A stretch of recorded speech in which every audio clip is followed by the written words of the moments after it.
Hello and welcome to Rogue Artisans and Crafters, winner of the 2018 Southern Oregon Television Awards for Best Arts and Culture Show. I'm your host, David Glamour Dave Nienow. We welcome you, our viewer, to our show where we feature local artists and craftspeople here in Southern Oregon. With our show, we talk to our featured artists about how they came to their art, what drives them as artists, find out stories behind their art process, and how their work as artists influences their lives.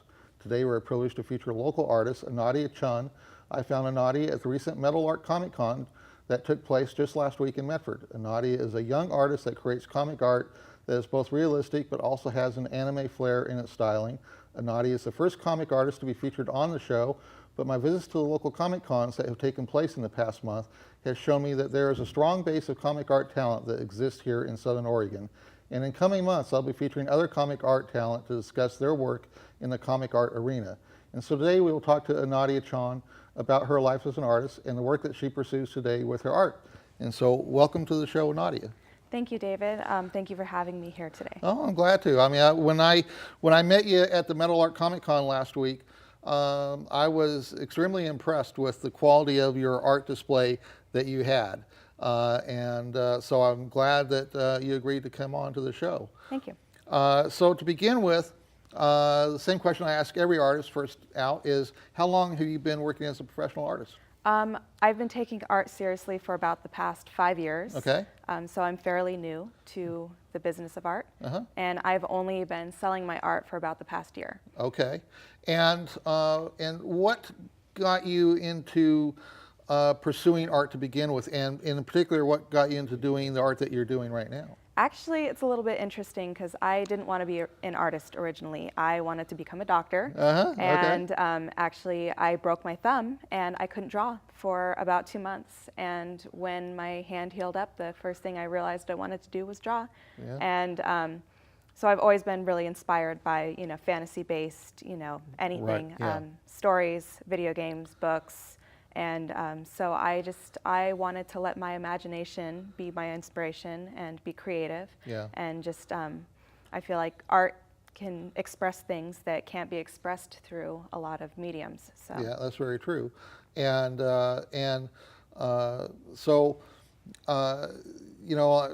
you're probably like me in that, you have a love of science fiction, fantasy stories, and in all media. All right. Yes. What had been your favorite inspiration in science fiction and fantasy that kind of drives your interest? Really anything. I do play a lot of video games, especially when I was a teenager. Final Fantasy was one of my huge inspirations growing up. I like things that push the boundaries of fantasy, stuff that really just is unexpected or makes you, think, or is very creative, not typical. So. Yeah, and so you mentioned about being a bit of a gamer. What are you mentioned Final Fantasy is one of your game platforms that I do play a lot of Final Fantasy. I also love Legend of Zelda. Pretty much anything Nintendo related. I've explored quite a few different video games, but those two are probably my favorites. Yeah. So. Well, that's interesting. The last actual video game that I played was Wolfenstein 3D, or it was Duke Nukem. So that we won't go how far back that goes, but I always seem to have a bit more things to do and can't get into the gaming. But I've always have been impressed with the quality of art design that goes into the modern games that are produced, and I find that the characters that are generated to be some really unique kinds of characters. For sure. And your art that you're doing has kind of that anime kind of flair to it. There's a lot of Japanese inspiration. I love the culture. A lot of media that comes from there I really enjoy. So. Yeah. Now I've always enjoyed and appreciated that style of anime art, and there's also what's called manga art. Now, what's the differences between the styles? Is there a difference, or is it There isn't. Actually, manga is the comic book format of anime. Okay. And anime is short for animation, Right, basically. yeah. And, like I say, as an art style, I've always found it really interesting, and there's a lot about it that appeals to me, although I am not an expert on the anime characters that are the popular characters, whoever they are. So I'm going to rely upon you during the course of this interview to tell me who some of these characters are that you're portraying in your art. Okay. Okay. And as you got into doing your art, was the development of the style that you're doing now, was that kind of like an immediate thing, or was it something that's kind of evolved? It has evolved a lot over time. I've tried mimicking other styles, and it was actually when I started not mimicking other styles that I found my own style, and I just kind of let it go. And so I still explore a lot of different styles. I like to do realism. I'll do some realistic portraits for practice, which of course real life is, a huge inspiration for any kind of art, even when it comes to anime art. Right, yeah. And now let's begin with some of the art that you've got on display here on the set. Okay. So like this particular piece here in the middle, for example, to begin with. This is actually Ruby from a series called Ruby, RWBY. And she was actually a popularly requested character. I have watched the show, but I had drawn one of the other characters, and at my last few Comic Cons, I've had many people request that I draw her. So. Oh, okay. And you find that, now I found you at the Metal Art Comic Con. Do you make it to other additional Comic Cons in the region? That was actually my 4th con that I've done. My first was the Eugene one in November, so I've only been doing this for a few months, so I'm very new to all of it. But are you getting like a really good reception to your work? So far, yeah. I'm really enjoying them. Yeah. So my next one is going to be in July. I'm going to Boise Wizard World Comic Con. Okay. All right. And now, like the character that's like right behind you right here. Now, who is this that? is San from a very popular anime, a Ghibli movie called Princess Mononoke. And I really love her. She's got kind of a feisty spirit, and so she's one of my favorite characters. Okay. All right. And we have another image that's like right behind me here. Tell me. That is actually kind of more of an original. I call it book magic. I've combined a few elements from a lot of classic books or fantasy books. Like there's the wardrobe from Chronicles of Narnia, and there's some elements of Harry Potter and Lord of the Rings, and there's a dragon in the back that could be from a number of books. And so that one is kind of books coming to life, book magic. Yes. So entering a new world. All right. And so, you're in the art that you're doing, it's just not all just real specific characters that are known. You're also kind of creating characters of your own as well. I do enjoy doing a lot of my own original art too, and that's what I'm actually trying to do more and more lately. I did a lot of fan art to kind of get into the subject of art, but now that I'm more experienced, I'm starting to do my own original things. Okay. And does that include like full-blown comic stories that you're developing? Yes, I actually just recently started my own comic. It's on Webtoons, and it's called Knights of Ashura, and I've only been doing it for about 3 months now, but I'm getting really good reception. I actually just hit 10,000 subscribers yesterday. Oh, wow, all so right. I'm really enjoying it. It's a lot of fun, and I'm still learning a lot of things, but it's been a good experience so far. Okay. Well, we have some additional images of your art that the control room can bring up, and we'll kind of begin talking about some of these pieces. Okay, that one is also slightly original. I call that one Gamer Girl, and like the book magic, it's kind of like falling into this world of video games. And so I've got like some elements from Mario and Tetris, and there's like a little controller in the corner, and so I've got quite a few little hidden elements that are throughout the entire piece. Oh, okay. And so let's go on to the next. Now, I recognize that character. That's one character I know. That's Gandalf. Yes, that's Gandalf. Yeah. Lord of the Rings is one of my favorite all-time series. I've read the books numerous times, and so I grew up basically on Lord of the Rings. Yeah, all right. And let's go on to the next. That's an original. Okay. That's a character design, more of a concept, really. And so it's just playing around with some portraits. Right, okay. And let's go on to the next. And that is a Final Fantasy character, Yeah. Lightning from Final Fantasy 13. She's actually one of my favorite characters because I tend to really like strong female characters. Yeah, okay. And let's go on to the next. That is also Princess Mononoke. That's actually one of my earlier pieces. I'd actually done some digital art before, and it hadn't turned out very well, and so I redid it a few years ago. Okay, let's go on to the next.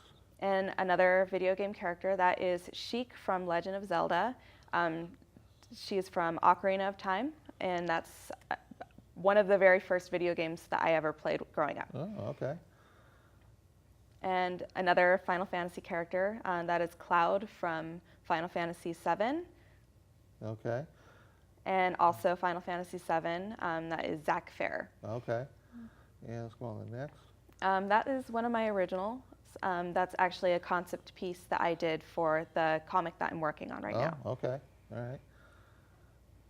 Also Lightning from Final Fantasy 13. I've actually drawn her several times. Yeah. Now, this is a character that I found really interesting when I got the art from you. So, tell me about this particular character. This is something that I found really interesting. This is another Legend of Zelda piece. Okay. This is from Majora's Mask, and actually this is from a commission that I did when I first started out for one of my friends.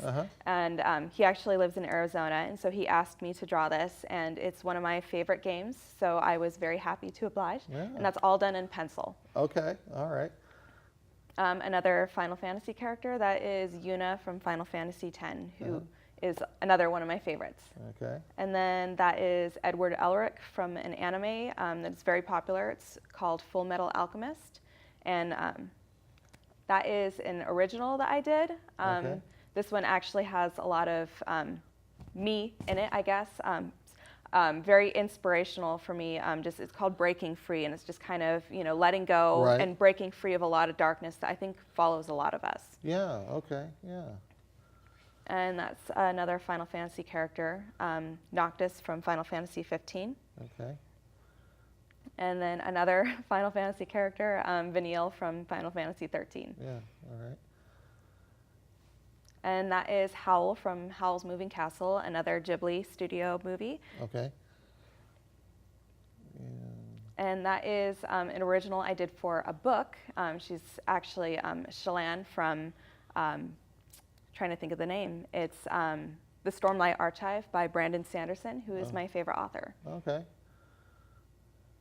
And that is another Ruby piece. That's the character I originally did, and her Right. name is Yang Xiaolong. Okay, yeah, and I believe that's the last one, yeah. So that's all a really great variety and quality of art. Thank you. That, when I met you at your booth at the Comic-Con, I mean, it was just really impressive seeing everything that you had on display. Thank you.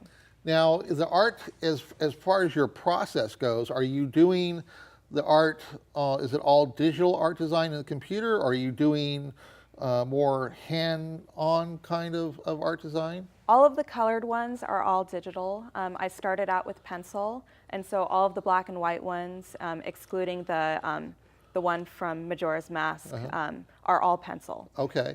So your black and white work's done in pencil, the color's doing more in the computer? Yes. All right. And what software tools are you using in that regards? I use Photoshop, and I have a graphics tablet that is designed specifically for artists to draw on. Okay, and that's one thing that deep in my past, I sold computer technology for a living, so I'm always familiar with the various forms of drawing tablets. But myself, I have never ever used one. So, as someone who is doing both like work in pencil and on paper versus doing something digitally on a tablet, what's the experience like for you switching from one to the other? They are very different. When I switched over to digital, it was like learning how to draw all over again. So I taught myself how to draw using pencils, and then I got a tablet because I wanted to expand into digital, and it took me a very long time to get used to it. But I do like both. Digital, I have become I guess I favor it more now, just now that I'm used to it. Right. And I actually have a very good tablet. I actually worked a whole summer as a firefighter in order to afford it. Oh, wow. Because Okay. Firefighters make really good money. Yeah, that's right. So as well they should. it's a really good tablet that's like you would find in most like animation studios and such. So. Yeah. And is there a difference in the time involved in doing an art piece from whether you're doing it on paper or versus doing it digitally? It's about the same. It's about the same? I used to take longer digitally than I did with pencil and paper, but I've gotten to a point where it only takes me a few hours, and it's roughly the same for both. Okay.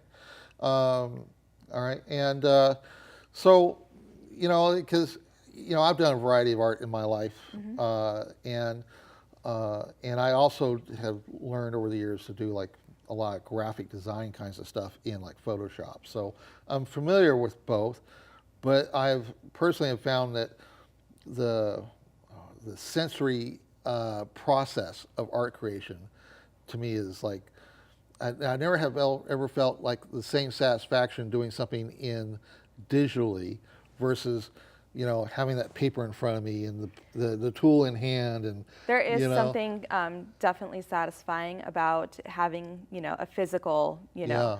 I do also enjoy painting traditionally too. Yeah. I do a lot of that, and there's definitely a different process to it. Yeah, you're the first artist among my artists so far that where I've had the opportunity to talk about exploring that experience process, doing digital art versus your more traditional physical methods, right?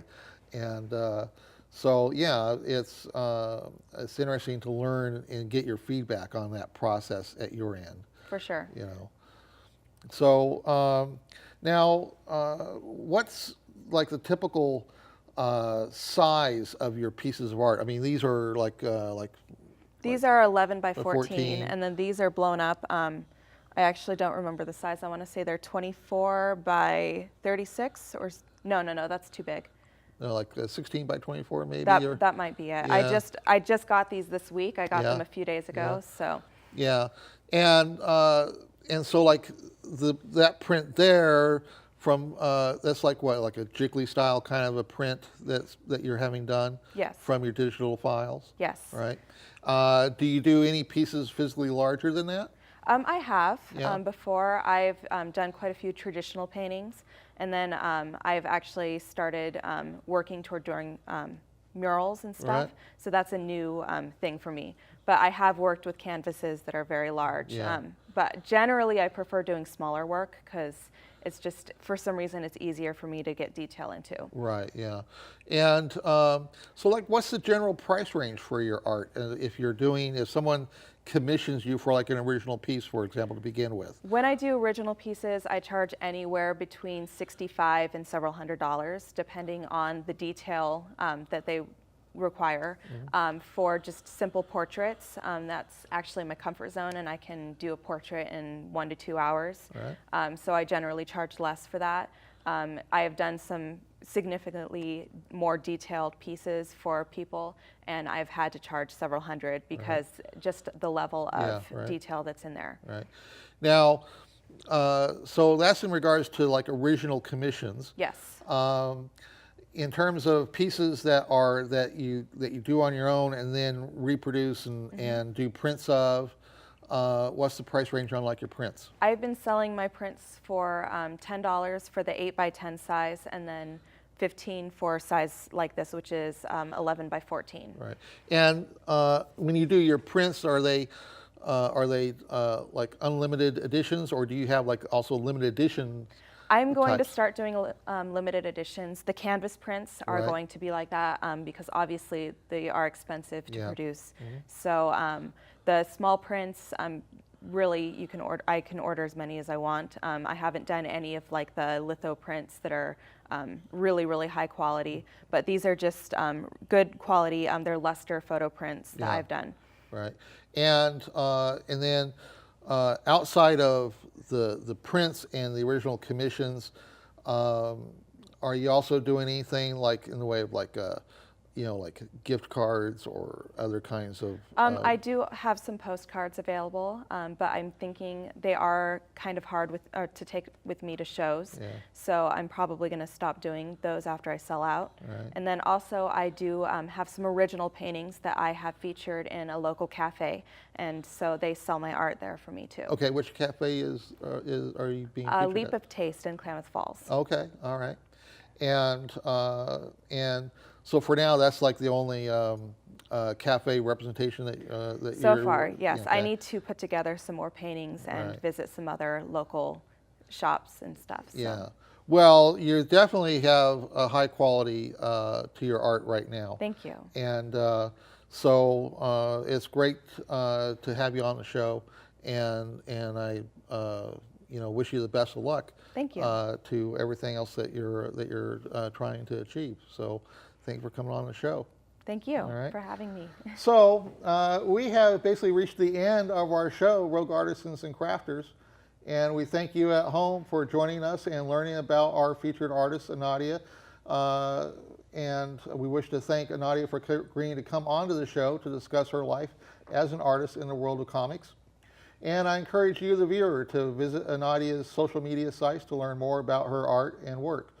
We also want to thank our crew who have made it possible to put this program together, and to thank RVTV for their wonderful studio facility, which allows us to produce shows such as this one.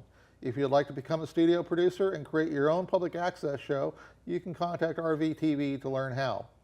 You can also watch this show on Tuesday evenings at 8 p.m. and Thursday evenings at 11:30 p.m. on Channel 15 of the Ashland Home Network, and in the rest of Southern Oregon via Charter Cable on Channel 182. You can also find all episodes of Rogue Artisans and Crafters at archive.org. You can also visit RVTV online at rvtv.sou.edu to find live streaming of all RVTV shows. You can also follow our show on Facebook by visiting and liking our official show page. Just search for Rogue Artisans and Crafters. And so I'm your host, David Glamour Dave Nienow, and we will see you next time.